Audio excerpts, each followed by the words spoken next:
Good morning, students. Good morning, Good morning, students. ma'am. Good morning, ma'am.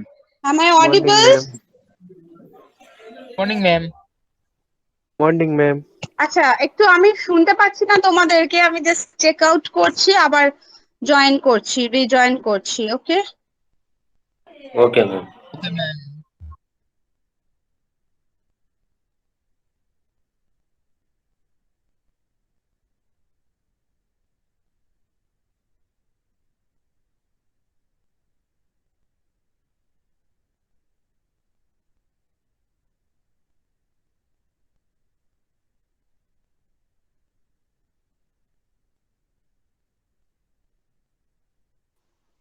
ওকে, good morning. এখন শোনা যাচ্ছে students?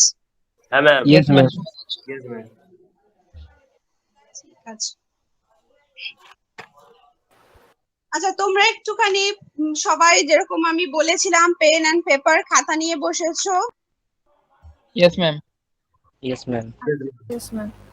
Yes, ma'am. ঠিক আছে, fine. Wait, we will start the class now.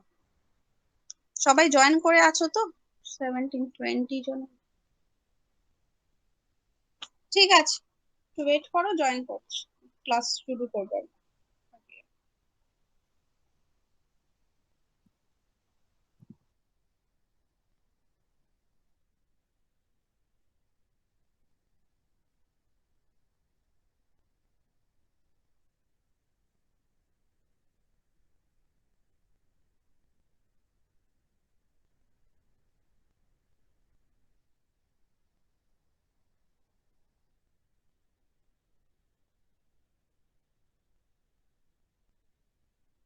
Okay, now am I audible to everyone? Yes, ma'am. Yes, ma'am. ঠিক আছে। আচ্ছা, আমরা কিছু ধরো বেসিক্যালি 5 কমন কিছু মিস্টেকস আজকে আমরা ক্লিয়ার করব, যেগুলো আমরা ইংলিশ বলার সময় বা লেখার সময় জেনারেলি করে থাকি। আর এইটা একটা প্রিপোজিশন, যে তোমরা কি প্রিপোজিশন জানো? Preposition in, and, in, sorry and না, ইন, অ্যাট, এগুলো হচ্ছে আমাদের প্রিপোজিশন। ঠিক আছে? By, in, at, on, With. Under, this are the prepositions. Okay? তো প্রিপোজিশনের কিছু মিস্টেকস যেগুলো আমরা করে থাকি, আর সেই মিস্টেকস গুলোকে আমরা আজকে ক্ল্যারিফাই করব, সেগুলোকে আমরা শিখবো আর জানবো যে কোন জায়গায় কোন প্রেপোজিশন আমরা ইউজ করতে পারি।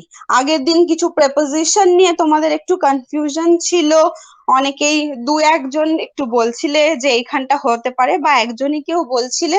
তো তাই জন্য হচ্ছে আজকের সেশনটা আমরা যেটা করব সেটা হচ্ছে কিছু 5 জেনারেল মিস্টেক যেগুলো আমরা প্রেপোজিশনের ক্ষেত্রে করে থাকি, সেই মিস্টেক গুলোকে আজকে আমরা একটু শিখবো। ঠিক আছে? Okay, ma'am. ওকে। বাকিরা বাকিরা সব কথা বলছো না, চুপ করে আছো? What about you? Okay, ma'am. আচ্ছা, ফার্স্ট ওয়ান লেখো, in, IN, in versus at. In কখন বসাবো, অ্যাট কখন বসাবো?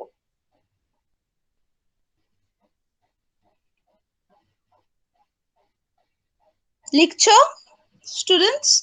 Yes, ma'am. Yes, ma'am. Yes, ma'am. আচ্ছা, ইন ভার্সেস অ্যাট, আমরা অ্যাট কখন ইউজ করব আর ইন কখন ইউজ করব?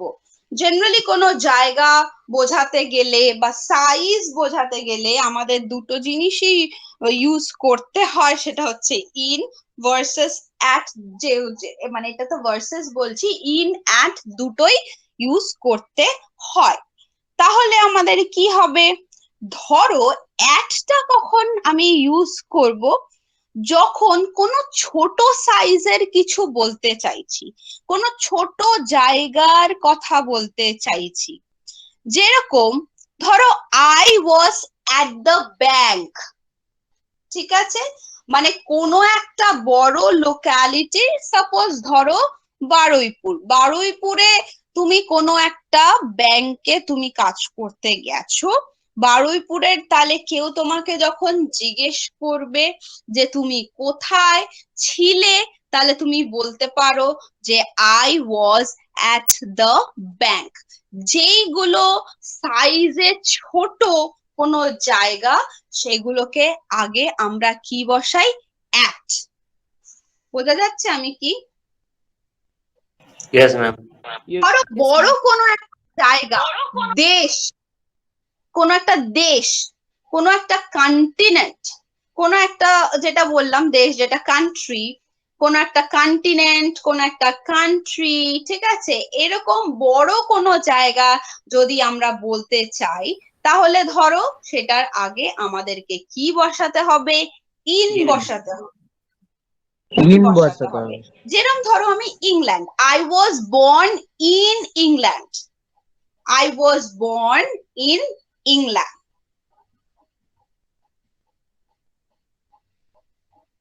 ঠিক আছে, তাহলে আমাদের ইম্পর্টেন্স লেভেল এটাও বলতে পারি যে কোন জিনিসের যদি ইম্পর্টেন্সটা একটু কম হয়, মানে হচ্ছে ব্যাংক, ব্যাংকের ইম্পর্টেন্স কিন্তু একটা কান্ট্রির থেকে কম।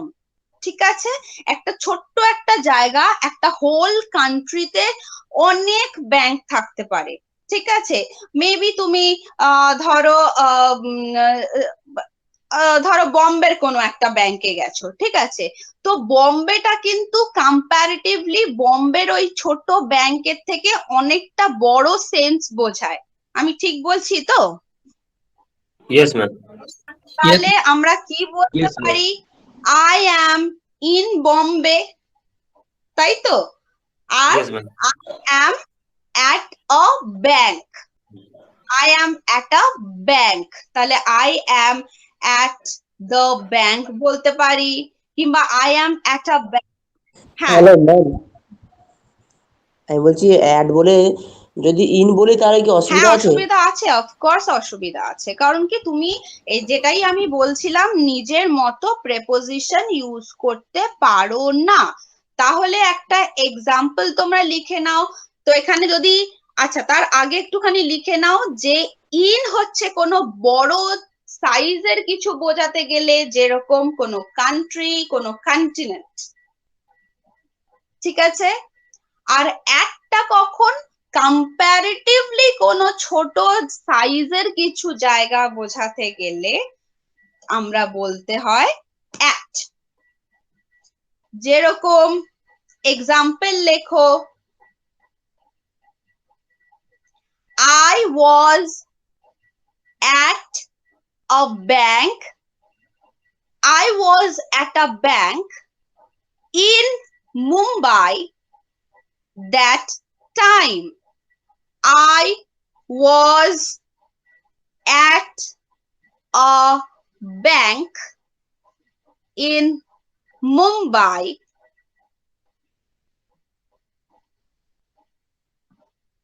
দেন বলতে পারো, দেন কোন একটা ইনসিডেন্ট হয়েছে সেরকম বলতে পারো, দেন শুধু লেখো তাতেও হবে।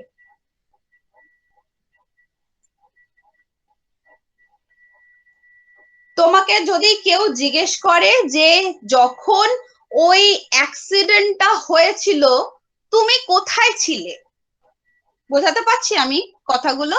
তোমাকে যদি তোমার বন্ধু জিজ্ঞেস করে মুম্বাইতে তো তুই সেই সময় থাকতিস, ধরো কোন একটা কনভারসেশন তোমার বন্ধুর সাথে তোমার হচ্ছে, তুমি ধরো জিজ্ঞেস করলো এই মুম্বাইতে যখন ওই অ্যাক্সিডেন্টটা হয়েছিল তুই কোথায় ছিলি, ঠিক আছে, তখন তুমি কি বলতে হবে তাকে? একটা ব্যাক করে রিপ্লাই যে আমি সেই সময় একটা ব্যাংকে, মুম্বাইয়ের একটা ব্যাংকে ছিলাম, তাই তো? আমি সেই সময় মুম্বাইয়ের একটা ব্যাংকে ছিলাম।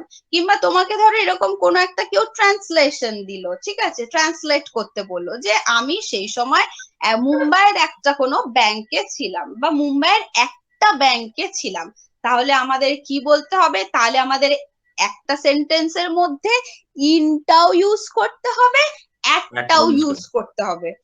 এক সেকেন্ড, হ্যাঁ একটু বলে নি, তারপর আমি তোমার কথা শুনছি। ইনটাও ইউজ করতে হবে, অ্যাটটাও ইউজ করবে, কিন্তু আমরা কোন জায়গাটাকে প্লেস করব, ঠিক আছে? ওই কোন পার্টিকুলার জায়গাগুলোতে আমি প্লেস করতে পারি আমার প্রেপোজিশনটাকে, তাহলে আমরা বলবো সেরকম ক্ষেত্রে I was at a bank in Mumbai then. ঠিক আছে, সেই সময় আমি মুম্বাইয়ের একটা ব্যাংকে ছিলাম। বলো অয়ন, কিছু বলছো? না ম্যাম, ঠিক আছে। ঠিক আছে, আমি বলতে পারি দিল্লিতে যদি এরকম কোন হয়, আর একটা এক্সাম্পল লিখে নিতে পারো, তাহলে I am in Delhi at Connaught place. তোমাকে একটা বন্ধু, তুমি রাস্তা দিয়ে যাচ্ছ, দিল্লিতে থাকো, একটা বন্ধু তোমাকে ফোন করলো, ফোন করে জিজ্ঞেস করলো তুই এখন কোথায় আছিস, তখন তুমি বলতে পারবে যে I am in Delhi at Connaught place. Connaught place বলে ওখানে একটা ছোট্ট জায়গা আছে, সেখানে ওই ছোট্ট দিল্লিটা তো কম্পারেটিভলি অনেকটা বড় একটা স্টেট, তো অনেক বড় জায়গার মধ্যে যদি ছোট্ট একটা কোনো পার্টিকুলার জায়গায় থাকো, তাহলে পার্টিকুলার জায়গাটার আগে আমরা অ্যাট বসাবো, আর যেই বড় জায়গাটার কথা বলবো সেটা হচ্ছে দিল্লি, সেটাই হচ্ছে আমাদের তার আগে বসাতে হবে ইন। তাহলে I am in Delhi at Connaught place. বোঝাতে পারলাম স্টুডেন্টস? Yes, ma'am. কারোর কোনো কোয়েশ্চেন আছে রিগার্ডিং দিস? তার মানে এই মিস্টেকটা আমরা আর করব না। কোনো কিছু বড় সাইজের বোঝাতে গেলে জায়গা, মেনলি জায়গা, তো জায়গা হচ্ছে আমাদের সেখানে ইন বসাতে হবে। যদি ছোট সাইজের কম্পারেটিভলি, ওই জায়গার কম্পারেটিভলি ছোট জায়গা হয়, তাহলে সেটার আগে আমাদেরকে অ্যাট বসাতে হবে। So you have all the examples with you. ঠিক আছে? Okay, ma'am. Yes ma'am. আচ্ছা, বা কোনো জায়গা ধরো লেস ইম্পর্টেন্ট, সেটাকে আমরা অ্যাট বলবো। কোনো জায়গা হয়তো বেশি ইম্পর্টেন্ট আছে, তাকে আমরা বলবো ইন। ঠিক আছে, এরকম তোমরা সেন্টেন্স, যেটা আমি বলেই থাকি, তোমরা সেন্টেন্স করতে করতে, প্র্যাকটিস করতে করতে অটোমেটিক্যালি এগুলো স্মুথ হয়ে যাবে। কিন্তু অনেক সময় হয় স্মুথ হওয়ার পরেও আমরা অনেক মিস্টেক করি, ঠিক আছে, সেটা আমরা করব না। আচ্ছা, নেক্সট লেখো number 2, in time, in time। Ma'am example ma'am. না না, এটা নাম্বার 2, একটা যেরকম ইন ভার্সেস অ্যাট করলাম, পরেরটা হচ্ছে number 2, in time, on time. In time, in, in time, টাইমটা আলাদা, আর একটা হচ্ছে অন টাইম। আমরা কখন ইন টাইম বলবো, কখন অন টাইম বলবো?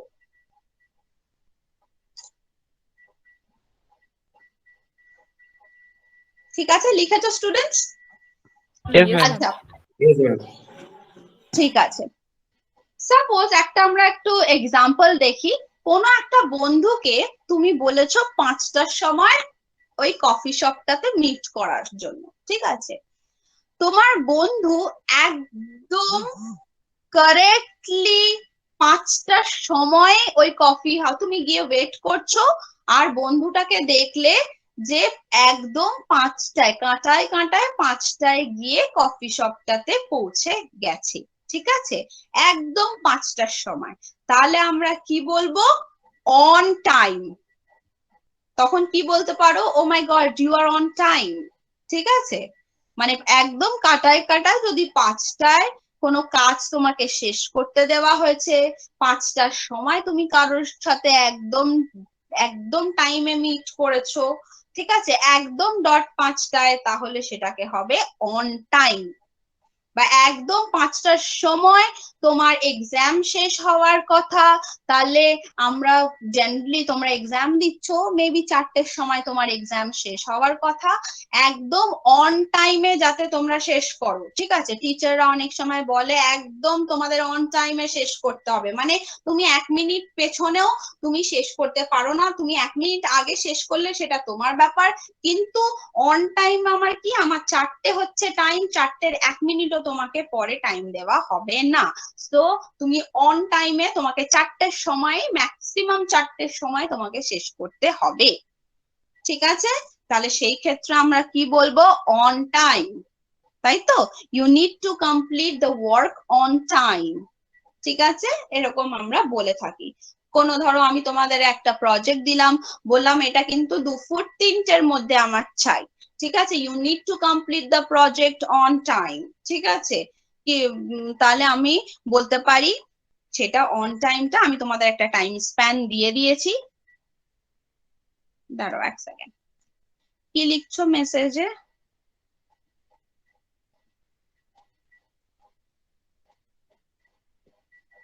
কেউ কি কিছু বলতে চাও? বিকজ মেসেজে বোধহয় কিছু এখানে অসুবিধা হচ্ছে, I can't see the message. আচ্ছা, বলছি so far ডিউটি, বলো। তাহলে বলছি ডিউটির ক্ষেত্রেও তো অন হবে? হ্যাঁ, ডিউটির ক্ষেত্রে অন ডিউটি, হ্যাঁ মানে কন্টিনিউয়াসলি করছি কাজটা, মানে অন ডিউটি যে বলে না। আম অন ডিউটি, হ্যাঁ, কিন্তু তুমি এটার সাথে তো ওইগুলোকে কম্পেয়ার করতে পারো না, ঠিক আছে? সেটা এক একটা ওয়ার্ডের সাথে। আমি আগের দিন, তোমার নামটা কি? সৌম্যজিৎ। সৌম্যজিৎ। আচ্ছা সৌম্যজিৎ, তুমি এই যে ডিফারেন্সটা আমি বলছি না, এটা অন টাইম হচ্ছে on duty, um on duty, ঠিক আছে? ওইখানে ইউসেজটা ডিফারেন্টলি হচ্ছে, ঠিক আছে? ওখানে কিন্তু অন্য প্রেপোজিশন নেওয়ারও ক্যাপাসিটি আছে, ঠিক আছে? কিন্তু অন টাইম হচ্ছে একটা কথা যেটার মানে এক্স্যাক্টলি ডট ওই টাইমটা বোঝায়, ঠিক আছে? আর তুমি যে অনটা ইউজ করছো ডিউটিতে, সেটা হচ্ছে তুমি কোনো সেন্টেন্সে পুট করতে গেলে তুমি কি পজিশনে আছো, তুমি এখন কোন স্ট্যাটাসে আছো, তোমার স্ট্যাটাসটা জানানোর জন্য you are using the word on, ঠিক আছে? বোঝা যাচ্ছে? এটা কিন্তু অন টাইম অ্যাকচুয়ালি কিন্তু অনের আগে কিন্তু আমরা কোন রকম প্রেপোজিশন বা কিছু বসাচ্ছি না, ফর কি, ফর কনস্ট্রাক্টিং আ সেন্টেন্স, ঠিক আছে? অন টাইম কথাটা আমরা এক্স্যাক্টলি ইউজ করছি শুধু অন টাইম যদি আমরা বলি, তার মানেও কিন্তু একটা সেন্স, তার একটা সেন্স আছে, ঠিক আছে? কিন্তু অন ডিউটি যদি বলি, তার সাথে we have to construct the whole sentence. বোঝাতে পারলাম আমি সৌম্যজিৎ? সৌম্যজিৎ বুঝতে পারলে? হ্যাঁ ম্যাম, ক্লিয়ার। ঠিক আছে, এটা কিন্তু শুধু আমরা অন টাইম নিয়ে কথা বলছি, ঠিক আছে? তো আমরা যদি সেন্টেন্স চাই কনস্ট্রাক্ট করতে তাহলেও করতে পারি, কিন্তু অন ডিউটিটা হচ্ছে ডিফারেন্ট, তার ইউসেজ আছে, ঠিক আছে? সেইগুলো যখন প্রেপোজিশন আরো পড়াবো তখন আরো আমি বলে দেব। সো আমরা তো ডিফারেন্টলি প্র্যাকটিস করব, তখন আমি বলে দেবো আরো। আচ্ছা, আরেকটা যেটা আছে ইন টাইম। সাপোজ সেম সিচুয়েশনে দেখি, তুমি তোমার বন্ধুকে বললে 5টার সময় কিন্তু তুই ওই কফি শপে আসবি, তুমি মেবি তোমার বন্ধু দেখলে যে 5টা বাজতে 10 মিনিট আগেই পৌঁছে গেছে, মানে টাইম থাকতে থাকতে, উইদিন টাইম, মানে তোমার টাইমটা হচ্ছে 5টা, 5টার মধ্যে তোমার বন্ধু পৌঁছে গেছে, তাহলে তুমি বলতে পারো ইউ আর ইন টাইম। এরম ভাবেও বলতে পারো বাবা ইন টাইম, ঠিক আছে? আমরা শুধু ইন টাইমটা যখন কথাটা ইউজ করলাম, তার মানেই আমার বুঝে গেলাম যে কথা মানে আমাদের টাইম থাকতে থাকতেই কাজটা হয়ে গেছে, টাইম থাকতে থাকতে আমার ম্যাক্সিমাম টাইম আছে 5টা অবধি, 5টার 2 মিনিট আগে আমি কাজটা শেষ করেছিলাম, 5টার পরে কিন্তু না, ঠিক আছে? 5টার 2 মিনিট আগে কাজটা শেষ করেছি, 4:30টার সময় কাজটা শেষ করেছি, 4:45টার সময় কাজটা শেষ করেছি, 3টের সময় কাজটা শেষ করেছি, তো 5টা আমার ম্যাক্সিমাম টাইম, তার আগে যে কোনো একটা টাইমে আমি কমপ্লিট করেছি। তাহলে এরকম যদি কোনো রকম সেন্স আমাদের কিছু বোঝাতে হয় তাহলে we have to give in time, মানে উইদিন টাইম, টাইম থাকতে থাকতে তুমি জিনিসটাকে কমপ্লিট করেছো কিংবা তুমি এসে গেছো। বোঝাতে পারছি স্টুডেন্টস? না বুঝলে কিন্তু জিজ্ঞেস করবে। বোঝাতে পারছি students?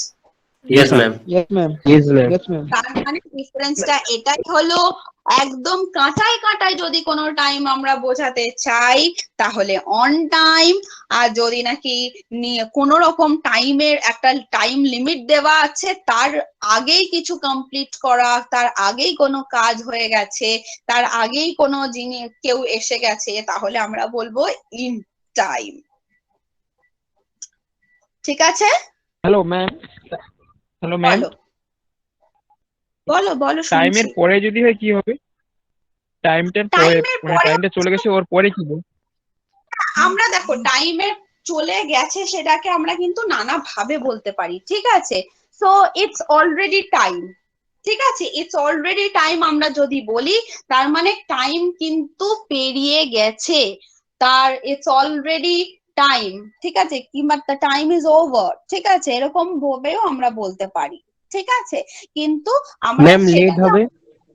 You are already late, it's time বলতে পারি, ইটস টাইম এরকম ভাবেও আমরা কথা বলার সময়ও বলতে পারি।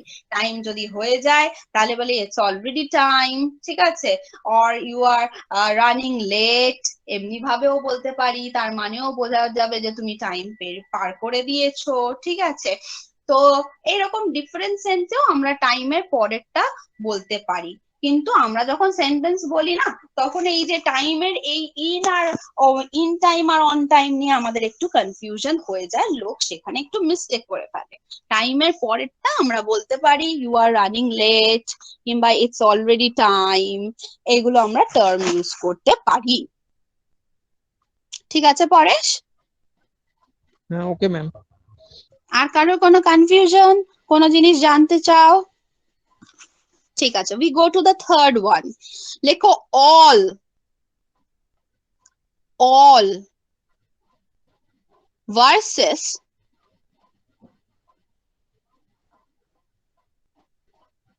all of, all of আমরা all কোন সময় বলবো আর all of কোন সময় বলবো, ঠিক আছে? Yes, ma'am. এখানেও আমাদের Ma'am, একটা confusion, এইখানেও আমাদের একটা কনফিউশন হয়ে যায়, এখানেও আমাদের একটা মিস্টেক হয়ে যায়। তো সেই জন্য আমাদেরকে জানতে হবে অল অফ কখন বলবো। আচ্ছা, ফার্স্ট একটু বলে দিই, অল অফ আমরা সেরকম জায়গায় বলবো যেখানে কোন রকম সেন্টেন্সের পরে প্রোনাউন লাগানো যেতে পারে। কিরকম? অল অফ আস, একটুখানি সেন্টেন্স লিখে নাও তাহলে বুঝতে পারবে। All of us are going to the market, all of us, সবাই, আমরা সবাই মিলে মার্কেটে যাচ্ছি, ঠিক আছে? তার মানে অল অফ এর পরে আমাদের অলওয়েজ একটা প্রোনাউন দিতে হবে, ঠিক আছে? তাহলে অল অফ আস, সবাই মিলে, all of them are playing the game, all of them are playing the game, all of them are playing the game, ঠিক আছে? বোঝাতে পারলাম? আমরা সেন্টেন্সে অল অফ যখন বলবো তার সাথে একটা প্রোনাউন লাগিয়ে বলবো, সেটা হচ্ছে আস, দেম, মি। মিটা আমরা, এগুলো প্রোনাউন জেনারেলি হয়, কিন্তু অল অফ এর সাথে মিটা জেনারেলি যায় না। অল অফ আস আমরা হয়, অল অফ দেম হয়, সেগুলো আলাদা আলাদা সেন্টেন্সে আলাদা আলাদা ভাবেই পাবে। আর অল মানে কি? অল মানে হচ্ছে সব, বাকি সব জায়গায় আমরা কি ইউজ করব অল, যেরকম all the students are going to the picnic। দেখো স্টুডেন্ট কিন্তু কোনোভাবেই প্রোনাউন না, তার মানে অল যখন কথাটা ইউজ করব তখন তার সাথে কোনো রকম প্রোনাউন থাকবে না, যেরকম আস দেম এগুলো থাকবে না। কিন্তু অল অফ যখন ইউজ করব তার সাথে কিন্তু আস বা দেম এগুলো থাকবে। তাহলে সব কিছু বোঝানোর জন্য all the students, সব students are going to the picnic. All the people need to wear mask. All the people need to wear mask. ঠিক আছে, বোঝা গেল? ম্যাম আরেকবার বলুন এক্সাম্পলটা। Example, all the students are going to the picnic. All the students are going to the picnic. All the people need to wear mask. All the students need to wear mask.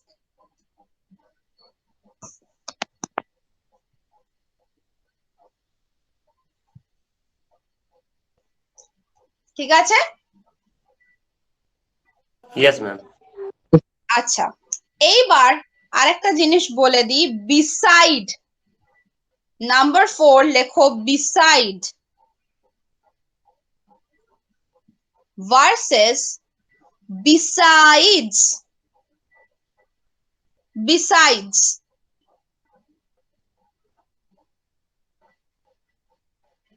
দেখো একটা S এর জন্য কিন্তু মানেটা একটু পাল্টে যায়।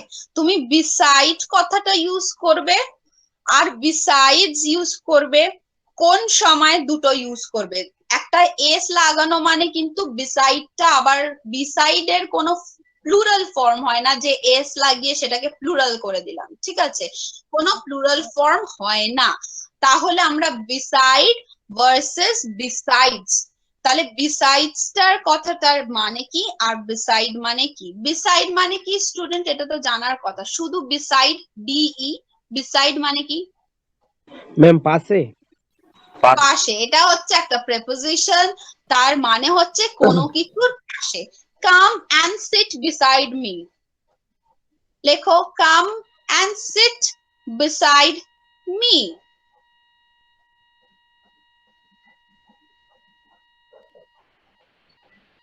কিংবা বলতে পারি প্লিজ সিট বিসাইড মি। কিংবা বলতে পারি আরেকটা এক্সাম্পল লিখে নাও, I went to the farmhouse beside the river. I went to the farmhouse beside the river. River এর পাশে যে ফার্ম হাউস ছিল সেখানে গেছিলাম। I went to the farmhouse beside the river. লিখেছো? তাহলে beside শুধু ডি ইটা কিন্তু এখানে কি হিসাবে ইউজ হচ্ছে? প্রেপোজিশন হিসাবে ইউজ হচ্ছে, ঠিক আছে? যেখানে বোঝাচ্ছে আমার পাশে, কোনো কিছুর পাশে, কোনো জায়গার পাশে, ঠিক আছে? এটা বোঝাচ্ছে। কিন্তু যেই মোমেন্টে we are giving E S I D E S, ঠিক আছে, BESIDES, বিসাইডস, সেটা কিন্তু একটা কনজাংশন হয়ে যাচ্ছে, ঠিক আছে? কনজাংশন মানে কোনো কিছুর সাথে আর একটা জিনিসকে লিংক করা, একটা জিনিসের সাথে আর একটা জিনিসকে লিংক করা। তাহলে বিসাইডস কথাটাকে আমরা লিঙ্কিং ওয়ার্ড বলেও বলতে পারি। একটা লিঙ্কিং ওয়ার্ড বলে লিখে রাখো, মানে কোনো কিছুর সাথে লিংক করছে, একটার সাথে একটা লিংক করছে। ম্যাম যদি ওটা বিসাইডের একটা এক্সাম্পল যদি। হ্যাঁ দেবো তো, সে তোমরা লিখেছো নাকি সেই জন্যই ওয়েট করছি। লিখেছো? আচ্ছা, তার মানে একটা লিঙ্কিং ওয়ার্ড বলে লেখো যার মানে হচ্ছে একটা কনজাংশন, কোনো কিছুর সাথে কোনো কিছুকে লিংক করা। ধরো example, besides buying a bungalow, comma, besides buying a bungalow, he bought a car. Besides buying a bungalow, he bought a car. B-O-U-G-H-T, bought. Buy, তার past tense, bought. তাহলে মানে কোনো কিছুর সাথে কোনো কিছুকে লিংক করা, তার মানে হচ্ছে সে বাংলো কিনলো, তার সাথে সাথে সে একটা গাড়িও কিনলো। ঠিক আছে, তার মানে আমরা তো এরকম বলতে পারি হি বট আ বাংলো, ফুল স্টপ দিয়ে হি বট আ কার, কিংবা আমরা বলতে পারি হি বট আ বাংলো অ্যান্ড হি বট আ কার। এটা না বলে আমরা যদি আরো একটু সুন্দরভাবে বলতে চাই, আর একটু মিস্টেকটাকে আমাদের যাতে কোনো রকম মানে সেন্টেন্সটাকে শুনতে ভালো লাগে, মিস্টেক যাতে না হয়, সেইভাবে আমরা যদি বলতে চাই তাহলে বলতে পারি বিসাইডস বাইং আ বাংলো হি বট আ কার। বাংলোর সাথে সাথে সে একটা গাড়িও কিনলো। বোঝা যাচ্ছে? Yes, ma'am. আরেকটা বলতে পারি besides doing the work, besides doing the work, he went to the market. Besides doing the work, he went to the market.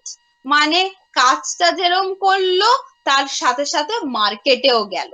কাজটা তো করলো, তার সাথে সাথে মার্কেটও গেল। তাহলে দুটো কথা আমি বোঝাচ্ছি, কাজও হলো মার্কেটও গেল। তার মানে দুটো জিনিসকে আমি লিংক করতে চাইছি ইন ওয়ান সেন্টেন্স। তাহলে সেই রকম ক্ষেত্রে আমরা বলতে পারি বিসাইডস।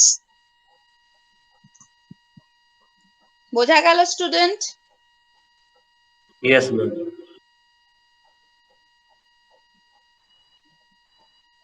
আচ্ছা, number 5, among, among, A-M-O-N-G, among versus between.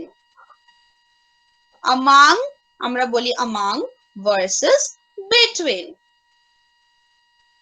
আচ্ছা, amongটা কখন ইউজ করব আর betweenটা কখন ইউজ করব?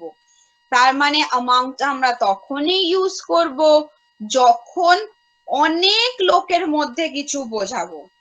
ঠিক আছে, অনেক লোকের মধ্যে অনেক কিছুর মধ্যে যদি বোঝাতে চাই তাহলে among কথাটা ইউজ করব, AMONG, among. ম্যাম আরেকবার বলবেন? among কথাটা কখন ইউজ করব? আমরা যখন অনেক লোকের মধ্যে কিছু বোঝাতে চাইবো, অনেক লোকের মধ্যে কিছু বোঝাতে চাইবো বা অনেক জিনিসের মধ্যে কিছু বোঝাতে চাইবো।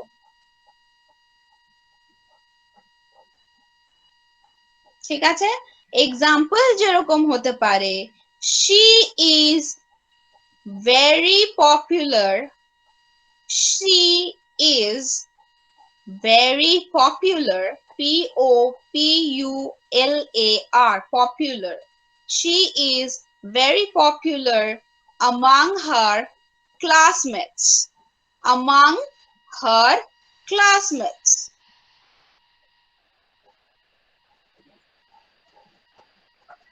ক্লাসমেটদের মধ্যে অনেক পপুলার, সে হচ্ছে ক্লাসমেটদের মধ্যে অনেক পপুলার, মানে অনেক ক্লাসমেট, অনেক লোক, অনেক ক্লাসমেট আছে, তার মধ্যে হচ্ছে সে পপুলার। তাহলে she is very popular among her classmates. কিংবা বলতে পারি Ratul is very famous among us, আমাদের মধ্যে রাতুল হচ্ছে খুব famous. Ratul is very famous among us. Student বোঝাতে পারছি তো? বুঝতে পারছো Yes, ma'am. সবাই? হ্যাঁ ma'am, Yes, ma'am. yes, ma'am. আচ্ছা, বিটুইন আমরা কখন ইউজ করব? বিটুইন যখন দুটো পার্সনের মধ্যে কোনো কিছু কম্পেয়ার করব বা কোনো কিছু দুটো পার্সনকে নিয়ে বোঝাতে চাইবো, ঠিক আছে, বা দুটো জিনিসকে নিয়ে বোঝাতে চাইবো, তাহলে সেই রকম ক্ষেত্রে যদি ম্যাম দুটো কম্পেয়ার জিনিসের মধ্যে যখন বোঝাতে যাবো তখন বিটুইন হবে। তখন বিটুইন হবে, যখন দুটো লোকের মধ্যে কিছু বোঝাতে চাইবো তখনও কিন্তু বিটুইন হবে। তাহলে আমরা এক্সাম্পল যেরকম নিয়ে থাকি, I cannot choose between the two shirts.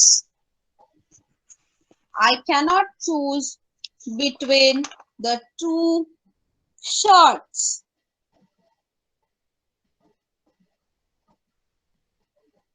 Ma'am আরেকবার বলুন। I cannot choose between the two shirts বা টি-শার্টস, যেটাই বলতে পারো, যা কিছু, two shirts.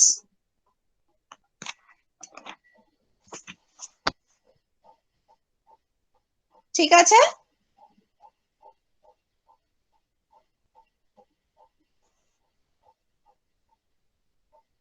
আরেকটা লিখতে পারো, there is no conflict between me and my brother. There is no conflict, CONFLICT. There is no conflict between me and my brother. Between me and my brother.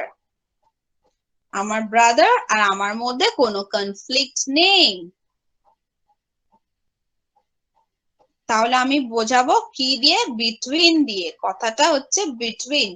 এই দুটো শার্টের মধ্যে কোনটা ভালো আমি চুজ করতে পারছি না, কিংবা এই দুটো শার্টই আমার ভালো লাগছে, কোনটা নেব আমি চুজ করতে পারছি না, তাহলে আমি বলতে পারি I can't choose between two T-shirts or shirts, যেটা তোমরা ভালো মনে করো। There is no conflict between me and my brother. আমার আর আমার ব্রাদারের মধ্যে কোনো কনফ্লিক্ট নেই। তার মানে এর থেকে বোঝা যাচ্ছে যে দুটো জিনিস বা দুটো লোকের মধ্যে কম্প্যারিজন হচ্ছে, সেই রকম ক্ষেত্রে আমরা ইউজ করব between. Got my point, students? বোঝা যাচ্ছে? Yes ma'am. আচ্ছা, তাহলে 5টা কমন মিস্টেক যেগুলো আমরা করে থাকি বলার সময়, লেখার সময়, তাহলে সেই 5টা আমরা ক্ল্যারিফাই করে নিলাম। আজকে 5টা করলাম, অন্যদিন আরো করব, ঠিক আছে? Yes, ma'am. বোঝাতে পারছি? আচ্ছা আচ্ছা, আমরা আরেকটা জিনিস আজকে করব। আচ্ছা ধরো তোমাকে কেউ ফোন করলো, আচ্ছা এটা শেষ হয়ে গেছে তো, এটা নিয়ে কারোর কোনো কোয়েশ্চেন নেই তো স্টুডেন্টস? এই 5টা No, ma'am. No, ma'am. আচ্ছা, আমরা একটু দেখি, একটু একটা মজার জিনিস করি, ঠিক আছে? যে আমরা যখন কথা বলবো না, একটা ma'am, কথা no, ma'am. থাকে। আচ্ছা ফাইন, তো আমরা একটা সেন্টেন্সকে কত রকম ভাবে বলতে পারি, ঠিক আছে? ধরো তুমি কোনো রকম কাজ করছো, তোমার সেই সময় তোমার এক বন্ধু একজন কল করলো, কল করে জিজ্ঞেস করলো যে তুই কি করছিস, তুমি তখন বললে আমি ব্যস্ত আছি, তো আমরা কি বলি কথাটা? I I am am busy. busy. লেখো I am busy। এই I am busy প্রথম দিন থেকেই বলছি, আমরা সেন্টেন্স গুলোকে যদি সুন্দর করে বলি, শুধু সেন্টেন্স, এই I am busy তো জেনারেলি তোমাদেরকে 15 জন যারা আছো, 14 জন যারা আছো, 13 জন, সবাই একই কথা বলবে I am busy, তাই তো? তো আমি সব সময় বলি প্রথম দিকে আমাদের কিছু জিনিস এমন সিচুয়েশন ওয়াইজ ইউজ করতে হবে কথা, যেটার মানেটা সেম থাকবে কিন্তু শুনতে ভালো লাগবে, আর সিচুয়েশন অনুযায়ী সেই জিনিসগুলোকে আমরা একটু চেঞ্জ করে দেব, ঠিক আছে? তাহলে আই অ্যাম বিজি এই সেন্টেন্সটাকে আমরা কত রকম ভাবে কোন কোন সিচুয়েশনে বলতে পারি, ঠিক আছে? আমরা একটু শিখে নিই আজকে। Yes, ma'am. এই খাতাটা কিন্তু রেখে দেবে, প্রচুর লাগবে তোমার, দেখবে 2 বছর পরে 3 বছর পরে হঠাৎ করে মনে পড়বে কারোর সাথে কথা বলার সময় ম্যাম তো আমাদেরকে বলেছিলেন। খাতাটা থাকলে একবার দেখে নিতে পারবে, যদি হাতের কাছে কিছু থাকে বা যদি কোথাও অন্য জায়গা থাকো বাড়িতে এসেও সেই জিনিসটাকে দেখে নিতে পারবে। একটা ওয়ার্ড যদি একদিনে শেখো তার মানে ভাববে সেটাও তোমাদের লাভ। ঠিক আছে, তো তাই জন্য ইংলিশের কোনো শেষ নেই। ইংলিশ এক একটা ওয়ার্ড যদি এক একদিন শেখো তার মানেও তুমি কিছু শিখলে, আর দেখবে 2 বছর 3 বছর পরে কোথাও না কোথাও, বা 1 বছর পরে বা 6 মাস পরে, ইউ নেভার নো, ওই ওয়ার্ড ওই সেন্টেন্স তোমাকে কোথাও না কোথাও একটা ইউজ করতেই হবে, আর ডেফিনেটলি করতে হবে। এটা একদম মাথায় ঢুকিয়ে নাও যে ম্যাম বলে রেখেছিলেন যে ইউজ হবেই সেই সেন্টেন্সটা বা সেই ওয়ার্ডটা। ঠিক আছে, তাহলে আমরা ফার্স্ট ক্যাটাগরি কি বলতে পারি? নাম্বার 1 লেখো, I am up to my neck in work. I am up two, UPTO একসাথে, ওয়ান ওয়ার্ড। হ্যাঁ, I am up to my neck in work। বা একই মানে বোঝায়, I am up to my ears in work। ইয়ার মানে হচ্ছে, ইয়ার মানে কি? EAR। হ্যাঁ, ঠিক আছে, Ear তার মানে মানে শোনা। ম্যাম হ্যাঁ, ইয়ার মানে হিয়ার না, হিয়ার না, ইয়ার, EAR। ইয়ার মানে কি? কান ম্যাম, কান। ইয়ার মানে কান। হ্যাঁ, ঠিক আছে, তার মানে আমরা দুটো জিনিস বলতে পারি, এরকম নয় I am up to my nose, I am up to my eyes, I am up to my head. ঠিক আছে, এইগুলো কিন্তু একদমই না। দুটো জিনিস বলতে পারি, I am up to my neck, যার মানে আমি গলা অব্দি কাজে ডুবে আছি। ঠিক আছে, আর সেটাকে আমি ওই প্রচুর কাজে ডুবে আছি এটাকেও আমি সেন্স করতে গেলে বলতে পারি, বা এই সেন্স কিছু বোঝাতে গেলে আমি বলতে পারি I am up to my years. ঠিক আছে, তার মানে দুটো জিনিস দিয়ে বোঝাচ্ছি, নেক অ্যান্ড ইয়ার, আর কিন্তু কোনো কিছু পার্ট দিয়ে বোঝালে চলবে না, সেটা কিন্তু রং ইংলিশ। ঠিক আছে, তো এই দুটো জিনিসই বোঝাবে যে তুমি একদম প্রচুর কাজে বিজি আছো বা কাজ নিয়ে ডুবে আছো। ম্যাম সেন্টেন্সটা আরেকবার বলুন ম্যাম। ইয়া, লেখো, I am up to my neck, I am up to my neck in work. I am up to my neck in work.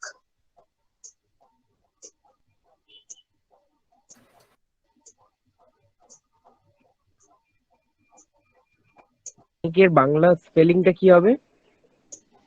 কিসে বলো, কিসে? নেক, নেক NECK, NECK, neck, মানে নেকে মানে ডুবে থাকা। গলা, Neck গলা মানে অব্দি গলা। ডুবে আছি আমরা, নেক মানে হচ্ছে গলা, তো আমরা গলা অব্দি কাজে ডুবে আছি। I am up to my years, তার মানে কি কান অব্দি ডুবে আছি? না, এর মানেটা হচ্ছে আমরা যেরকম ইডিয়মস গুলো করে থাকি, নানা রকম সেন্টেন্স ফ্রেজেস করে থাকি, ঠিক আছে, তো প্রভার্বস করে থাকি, প্রভার্বস তো অন্য জিনিস, তো যাই হোক নানা রকম জিনিস আমরা করে থাকি, তো সেরকম ইডিয়ামের মতনই এটা একটা up to, I am up to my years. ঠিক আছে, কাইন্ড অফ ইডিয়াম যেটা আমরা ইউজ করছি, তো সেটা হচ্ছে ইয়ার, তার মানে হচ্ছে প্রচুর কাজে তুমি ডুবে আছো।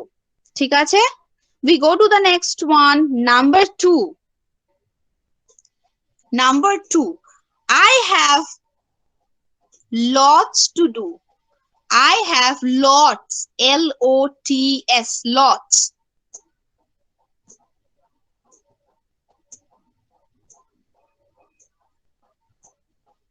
মানে I am busy with work, এটাকে বলছি যখন কথাটা, সেটাকে নানা ভাবে আমরা বলছি। ম্যাম I আরেকবার রিপিট করুন একবার। I have lots, LOTS, lots to do, প্রচুর কাজ আছে, আমার অনেক কাজ, এটাকে বোঝাতে গেলে আমাদের বলতে হবে যে I have lots to do. ঠিক আছে, I am busy with my work এই কথাটাকে না বলে আমরা বলতে পারি I have lots to do. Phone করলো, তখন তুমি বললে I have lots to do, I cannot come today, আমি আজকে আসতেই পারবো না, আমার অনেক কাজ আছে, তাহলে I have lots to do. ঠিক আছে,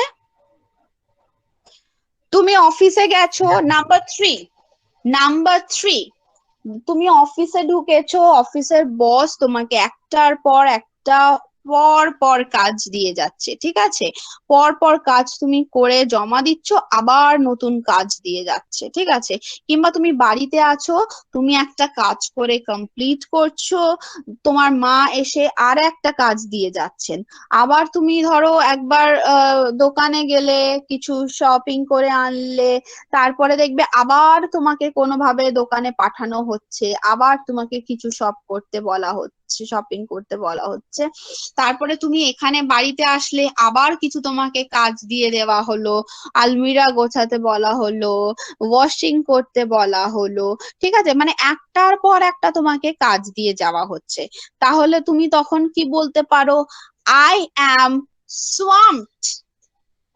লেখো I am, number 3, I am swamped, SWAMPED,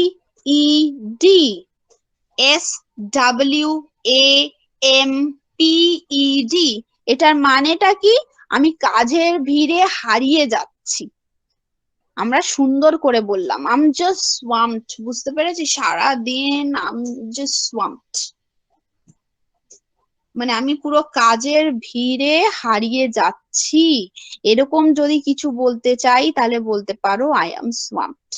তার মানে দেখো, আমার কাজের চাপ আছে, প্রচুর কাজ করতে হচ্ছে, এত কিছু আমরা না বলে, ঠিক আছে, এত কিছু কথা আমরা ইংলিশে না বলে, প্রচুর কাজ আছে, অনেক কাজ করতে হচ্ছে, এই কথায় তুমি যদি একটা ছোট্ট ওয়ার্ড ইউজ করে দাও swamped, তাহলেই কিন্তু এটার মানেটা বোঝা যাবে, তুমি কাজের ভিড়ে পুরো হারিয়ে যাচ্ছ, তোমার কারোর সাথে কথা বলার টাইম নেই, ঠিক আছে, একটা ছোট্ট করে লিখে দিতে হবে, তা বলে দিতে হবে কথা, তখন কি বলতে হবে, আই এম swamped বললেই হবে।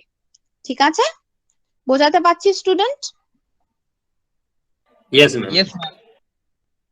তাহলে আমাদের এই নতুন নতুন সব জিনিসগুলো, সেন্টেন্স গুলো শিখে রাখলে আমাদের দেখবে কত কাজ হবে। আচ্ছা, নাম্বার ফোর লেখো I am tied up, TIED, tied up। তুমি এটা দিয়েও তোমার ফার্দার সেন্টেন্স এক্সটেন্ড করতে পারো, তুমি যদি বলো যে এই আরো কিছু লিখে এক্সটেন্ড করতে পারো, কিন্তু এটাই হচ্ছে তার কনস্ট্রাকশন বা এটাই হচ্ছে তার প্যাটার্নে তুমি বলতে পারো। I am tired up, TIED আলাদা, তার আলাদা লিখবে আপ, UP, আপ, তারপরে তুমি একটু ডট দিয়ে রাখো, মানে তুমি তোমার মতো আরো সেন্টেন্সটা যদি বড় করতে চাও করতে পারো। তাহলে আই অ্যাম টায়ার্ড আপ মানে কি বলতে চাইছি, যদি কিরকম ভাবে, এটা যেরকম আগেরটা সোয়াম্পড মানে ধরো আমি বোঝাতে চাইলাম যে আমি কাজের ভিড়ে হয়তো হারিয়ে যাচ্ছি, কিন্তু ধরো আই অ্যাম টায়ার্ড আপ যদি বলি, তার মানে হচ্ছে আমি কাজ নিয়ে প্রচুর বিজি, তার মানে হচ্ছে কিরকম সেন্সটা বোঝায়, যে আমার এত কাজ মনে হচ্ছে আমার হাতগুলো পুরো বাঁধা হয়ে আছে, মানে শুধু কাজের জন্যই হাতগুলো পুরো বাঁধা হয়ে আছে, তার মানে আমরা সেরকম কোনো কিছু জায়গায় বলতে গেলে, সুন্দর করে বলতে গেলে, অনেক কাজ বোঝাতে গেলে আমরা এই কথাগুলো বলতে পারি, এই সেন্টেন্স কিরকম, আই অ্যাম টায়ার্ড আপ মানে হচ্ছে আমার হাতগুলো পুরো কাজে বাঁধা হয়ে আছে, তাই না, এরকম সেন্টেন্সও তো আমরা বলি বাংলায়, তো সেই জিনিসগুলোকেই আমরা ইংলিশে একটু সুন্দরভাবে বলবো।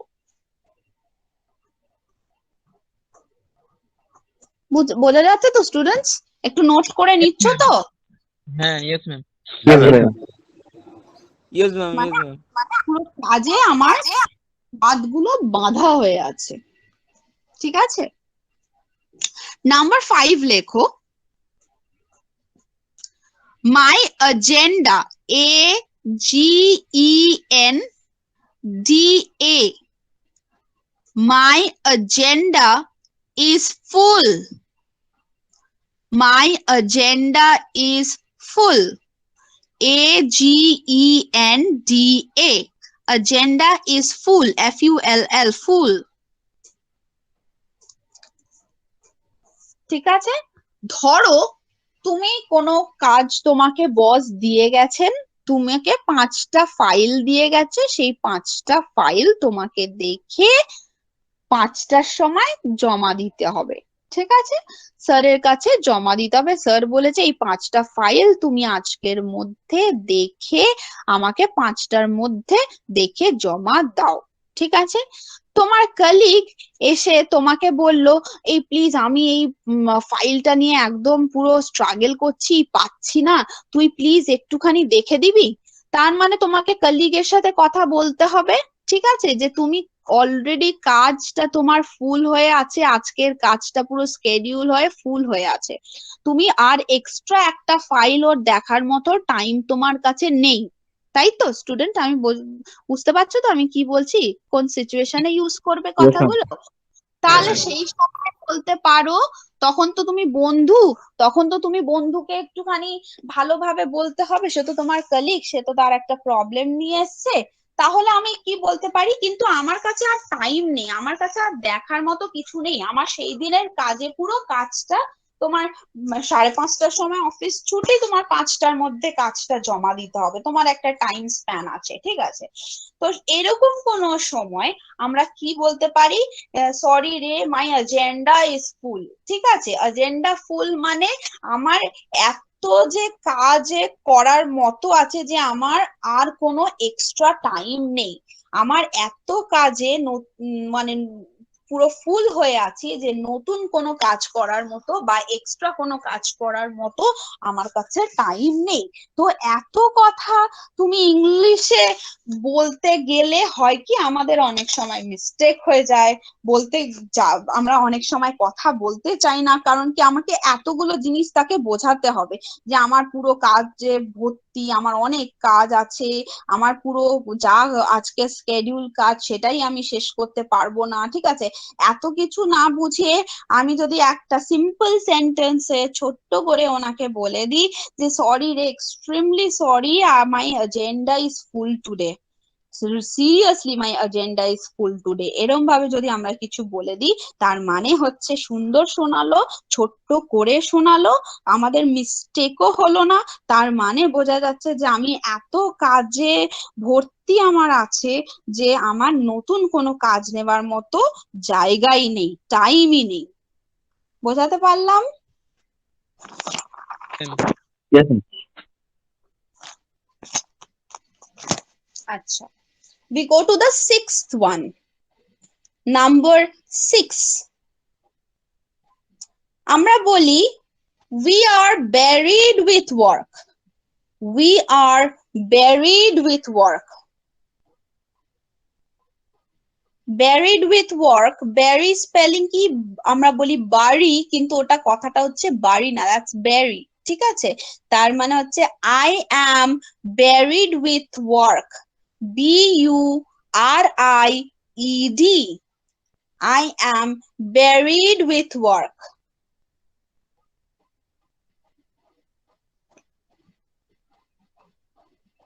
এর মানেটা কি?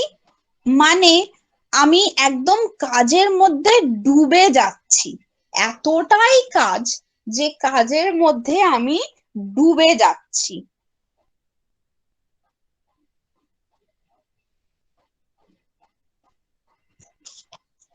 আমার মনে হচ্ছে আমি কাজের মধ্যে ডুবে যাচ্ছি, তাহলে কি হবে?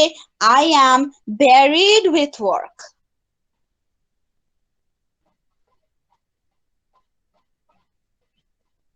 স্টুডেন্টস শুনছো তো?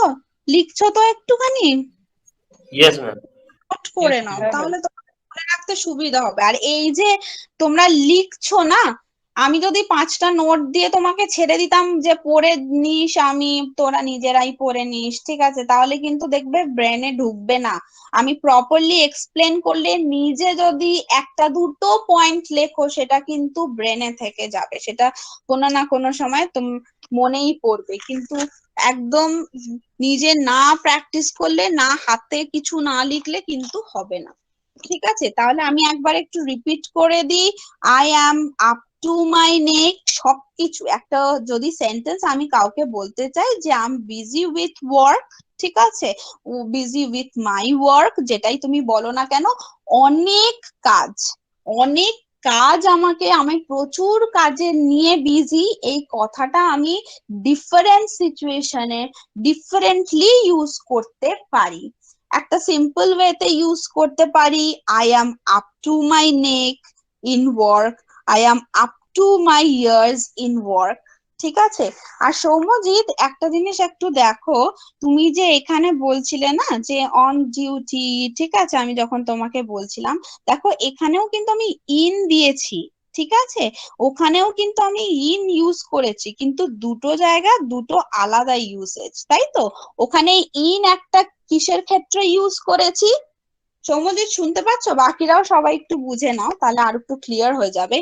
ইন আমি ইউজ করেছি একটা তো কোনো বড় জায়গা বা কন্টিনেন্ট বা কোনো কান্ট্রি এরকম কিছু বোঝানোর জন্য যার ইম্পর্টেন্স লেভেলটা একটু বেশি, ঠিক আছে, সেটাও বলতে পারি। তো সেখানে আমি একটা ইন ইউজ করেছি, বোঝাতে পারছি, যেখানে আমি in Delhi, in Mumbai, in England এসব ইউজ করেছি, তাই তো। হ্যাঁ ম্যাম। ম্যাম। তার মানে এখানে আমি ইনটাকে আলাদাভাবে ইউজ করছি কোনো একটা বড় জায়গা বোঝানোর জন্য, ঠিক আছে। আবার দেখো ইন টাইমটাকে আমরা ইউজ করছি, ইন কথাটা আছে কিন্তু পুরো ইন টাইম নিয়ে, পুরো কথাটা নিয়ে একটা সেন্স বোঝায়। ইন টাইম পুরো কথাটা ইন থাকলেও ইনটাকে আমি আলাদা করে বোঝাচ্ছি না, কিন্তু ইনটাকে আমি আলাদা করে কখন বোঝাচ্ছি, যখন ইন ইংল্যান্ড বললাম, ইন মুম্বাই বললাম, ইন দিল্লি বললাম, ঠিক আছে, তখন কিন্তু ওর একটা ইনের একটা আলাদা ইউসেজ আছে, ঠিক আছে। ইন টাইম যখন বললাম, ইন টাইম পুরো কথাটা শুনেই উইদিন টাইম এটা বোঝাচ্ছে, ঠিক আছে। তার মানে এখানে আমি ইনটাকে আলাদা করে বোঝাচ্ছি না। আবার দেখো এই সেন্টেন্সটা যখন আমি বলছি, I am up to my neck in work, ঠিক আছে, কাজ নিয়ে, ঠিক আছে, যখন কাজ নিয়ে কথাটা বলবো, এই ওয়ার্ক যে নাউনটা আমরা ইউজ করছি তার আগে কিন্তু একটা ইন প্রেপোজিশন বসাচ্ছি, কিসের জন্য, আমি কাজ নিয়ে, মানে অ্যাকচুয়ালি প্রেপোজিশনের কাজ তো হয় যে একটা পার্টের সাথে আরেকটা পার্টের সেন্টেন্সটাকে লিঙ্ক করার, বা একটা পার্টের সাথে আর একটা কোনো ওয়ার্ড কে লিঙ্ক করার। তো সেই জন্য তার মাঝখানে কোনো একটা সেন্টেন্সের সেন্স বোঝাতে গেলে আমাদের একটা প্রেপোজিশন ইউজ করতে হয়। তো সেরকম আপ টু মাই নেক এর সাথে কিসের সাথে কানেক্ট করছি, ওয়ার্ক এর সাথে, কাজ নিয়ে, তখন আমরা কিন্তু একটা ইন ওয়ার্ডটা বসাচ্ছি প্রেপোজিশন কি করার জন্য, আমাদের সেন্টেন্সটার মানে বোঝানোর জন্য, বা এই ওয়ার্ক এর সাথে এই আপ টু মাই নেকের একটা রিলেশনশিপ তৈরি করার জন্য we are placing one in which is a preposition। বোঝাতে পারলাম? তার মানে দেখো ইন কিন্তু তিনটে জায়গায় ইউজ করেছি, কিন্তু তিনটে রকম ভাবে। বোঝাতে পারলাম স্টুডেন্ট? সৌম্যজিৎ বুঝতে পারলে? হুম। আর ঠিক অনটা তুমি জিজ্ঞেস করছো, যেরকম অন টাইম আর অন ডিউটিরই কিন্তু এরকম আলাদা ইউসেজ আছে। এক একটা জায়গায় আমরা প্রেপোজিশনের এক একটা ইউসেজে দেখবো, ঠিক আছে। Yes, ma'am. আর কারোর কোনো কোয়েশ্চেন আছে? তাহলে একবার একটু রিপিট করে দিই স্টুডেন্ট। আমি আপ টু মাই নেক বা আপ টু মাই ইয়ার্স বলবো, তারপরে বলবো I have lots to do, ঠিক আছে, যেটার মানে হচ্ছে অনেক কাজ। আই অ্যাম সোয়াম্পড, তার মানে হচ্ছে আমি কাজের ভিড়ে হারিয়ে যাচ্ছি। I am tied up, which means আমার হাত দুটো একদম কাজে বাঁধা। আমি বলতে পারি my agenda is full, which means যে আমার এত কাজ, আমার পুরো স্কেডিউল এত কাজ আছে যে এক্সট্রা কোনো কাজ করার মতো আমার টাইম নেই, বা তোমার এক্সট্রা কাজ আমি নিতে পারবো না, আমার কাজ করার মতো একদমই টাইম নেই। আর নাম্বার 6 আমি কি বলতে পারি, I am varied with work, মানে আমি কাজের মধ্যে ডুবে যাচ্ছি, এত কাজ যে কাজের মধ্যে ডুবে যাচ্ছি। দেখো মিনিংটা সবগুলোরই কিন্তু সেম, কিন্তু আলাদা আলাদা জায়গায় আমরা ইউজ করতে পারি, আর এক এক রকম সেন্টেন্সে ইউজ করতে পারি, যেটা আমাদের শুনতে আরো বেশি ভালো লাগবে। ঠিক আছে, আমি এখন ইয়েস ম্যাম, ইয়েস ম্যাম। আচ্ছা, আমি বলেছিলাম প্রথম দিনই বলেছিলাম, পরেও বলেছি যে এখন আমাদের ইচ অ্যান্ড এভরি জিনিস ছোট থেকে যেগুলো করে আসছি অত প্র্যাকটিস করার টাইম নেই, টাইমটা খুবই কম। তোমাদের কম টাইমের মধ্যে যতটা তাড়াতাড়ি ইংলিশটাকে শিখে যাও, বা যতটা যেই জিনিসগুলোতে তোমাদের একটু হেল্প হবে ইংলিশ শিখতে, সেই জিনিসগুলোই আমরা এখানে বারবার প্র্যাকটিস করব। ঠিক আছে, তার মানে আমরা আজকে দুটো ক্যাটাগরি একটু মিস্টেক ক্লিয়ার করে নিলাম, আর এদিকে কিছু একটু সেন্টেন্সের টাইপ জেনে নিলাম। ঠিক আছে, আর কারোর কোনো কোয়েশ্চেন আছে? No ma'am, no ma'am.